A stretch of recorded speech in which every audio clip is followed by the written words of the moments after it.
There are few musical acts that have sold more albums than the Beatles.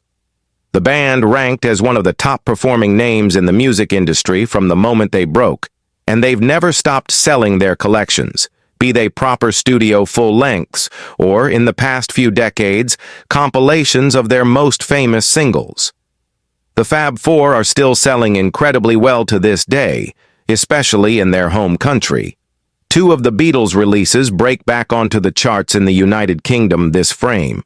Both titles return to a pair of lists, as listeners in the nation continue to buy their work in large enough numbers to turn decades-old offerings into modern-day favorites. One of the band's biggest compilations settles into lofty positions on the two charts it reappears on this week, outpacing the other release from the Rockers that also flies back onto the competitive lists. The set is back on the official album's streaming ranking at number 43, which isn't a sales-focused tally, though it does speak to the title's ongoing popularity. It's also present once more on the main roster of the most consumed albums in the UK, where it breaks in at number 55. Abbey Road also manages to find a home on two charts in the UK, and it returns to both of them.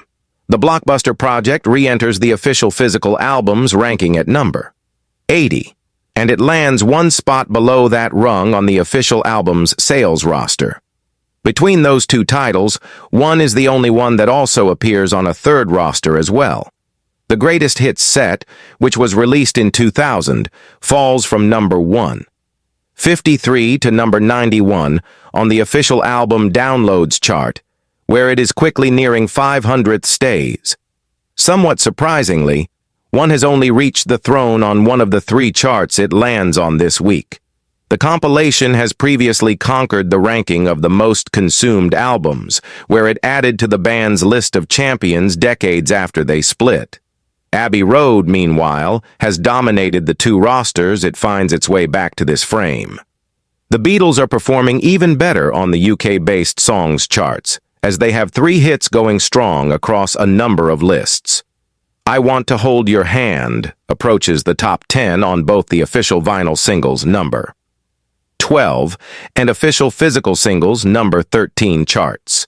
Blackbird finally becomes a smash in their home country as it debuts at number 196 on the official singles downloads tally. Their comeback tune and final release, Now and Then, is also still present inside the top 40 on the official physical singles chart, where it settles at number 36.